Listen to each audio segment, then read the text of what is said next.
Assalamualaikum warahmatullahi wabarakatuh. Salam sejahtera untuk kita semua. Pada kesempatan hari ini, Ibu akan menjelaskan materi Sejarah Indonesia kelas 10 semester 2 dengan materi Kerajaan Kutai. Kerajaan Kutai merupakan kerajaan Hindu tertua yang ada di Indonesia. Kerajaan Hindu tertua ini terletak di daerah Kutai, Kalimantan Timur. Pusat pemerintahannya diperkirakan berada di Muara Kaman di tepi Sungai Mahakam. Lalu, sumber-sumber sejarah dari Kerajaan Kutai. Sumber sejarah dari Kerajaan Kutai adalah berupa patung yang ditemukan dalam gua di Gunung Pombang dan 7 buah prasasti yang disebut yupa. Yupa yang ditemukan pada tahun 1879 sebanyak 4 yupa dan 3 yupa lagi pada tahun 1940 di daerah aliran Sungai Mahakam. Berdasarkan perbandingannya, bentuk huruf yang dipakai pada prasasti yupa itu dengan prasasti-prasasti yang ada di India dapat diperkirakan bahwa yupa-yupa itu berasal dari abad keempat Masehi. Huruf yang dipakai dalam penulisan yupa adalah huruf Pallawa atau huruf yang dipakai di India Selatan. Bahasa yang digunakan adalah bahasa Sanskerta dan disusun dalam bentuk syair.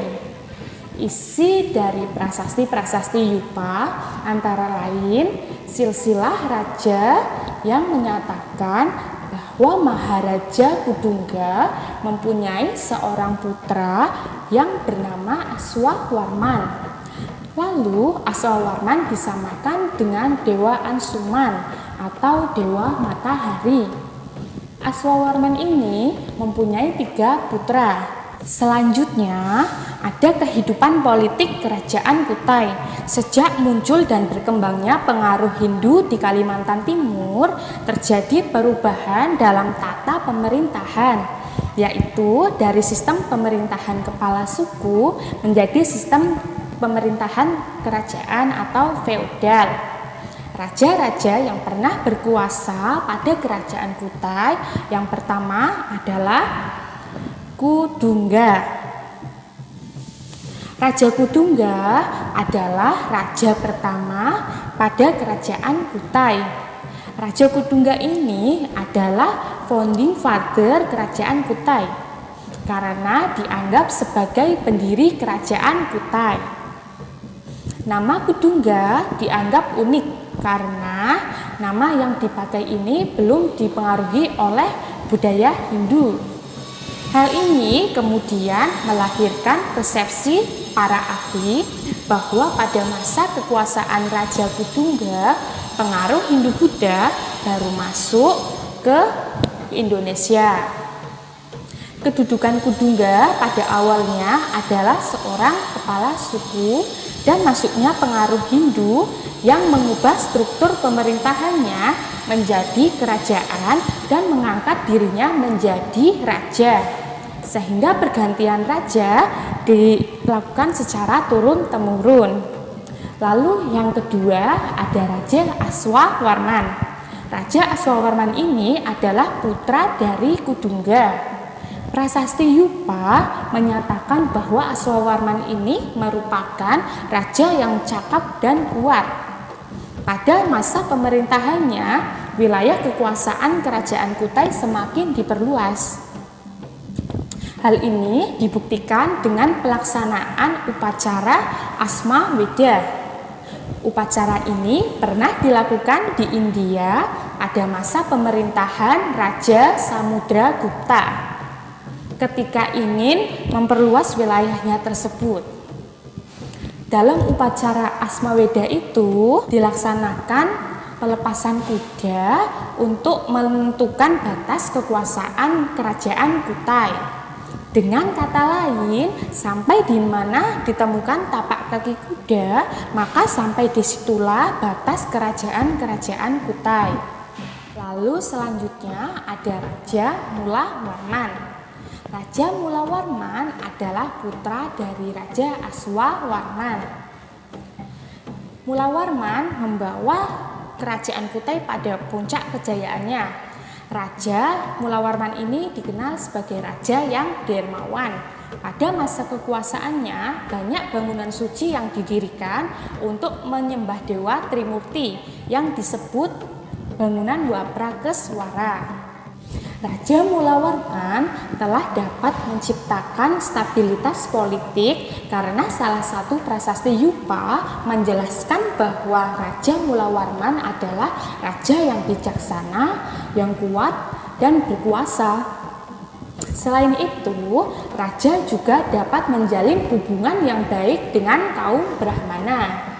Hal itu terbukti pada sikap Raja Mula Warman yang memberikan sedekah sebanyak 20.000 ekor sapi kepada kaum Brahmana. Lalu selanjutnya ada kehidupan sosial budaya masyarakat pada kerajaan Kutai.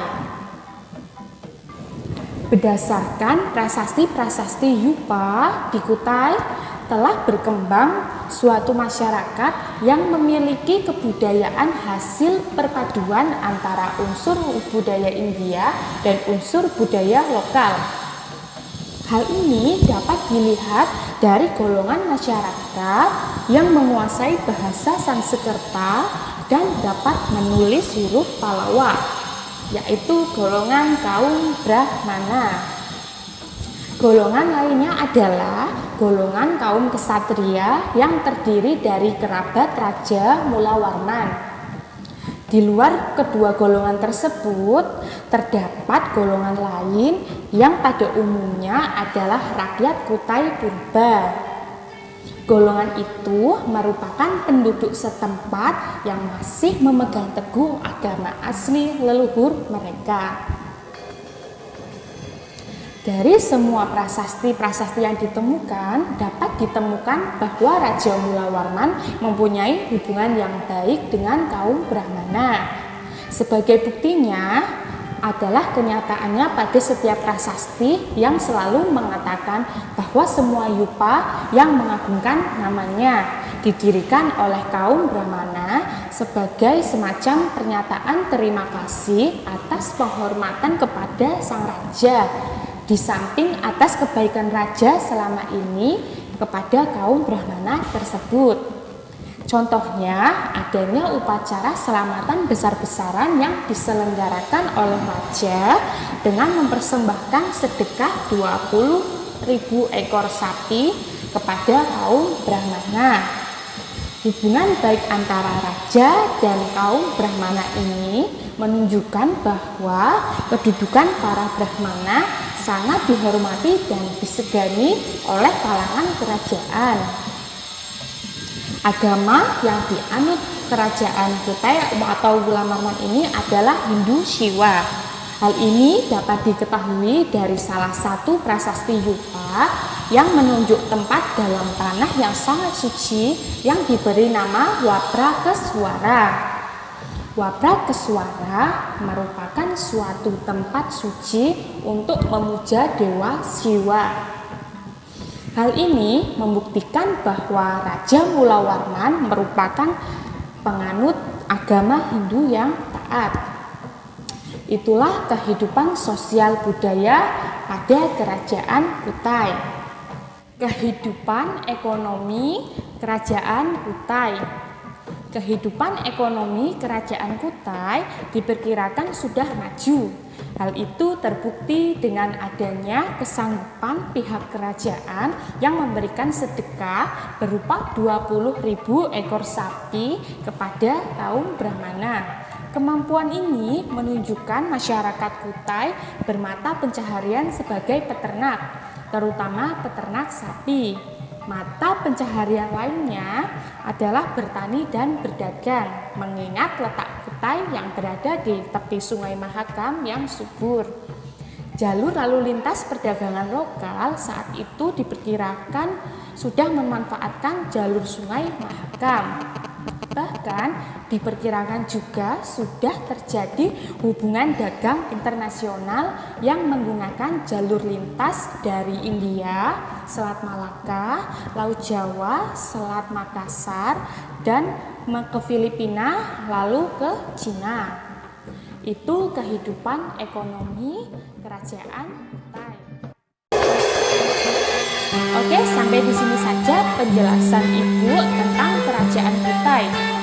Apabila ada salah kata, Ibu mohon maaf. Jangan lupa untuk subscribe dan like channel YouTube Ibu agar Ibu lebih semangat dalam membuat video pelajaran ke depannya. Terima kasih. Wassalamualaikum warahmatullahi wabarakatuh. SMA Negeri 1 Purworejo unggul berkarakter mendunia. Mari disiplinkan diri dan terus berbagi. Buang jauh-jauh keakuan diri.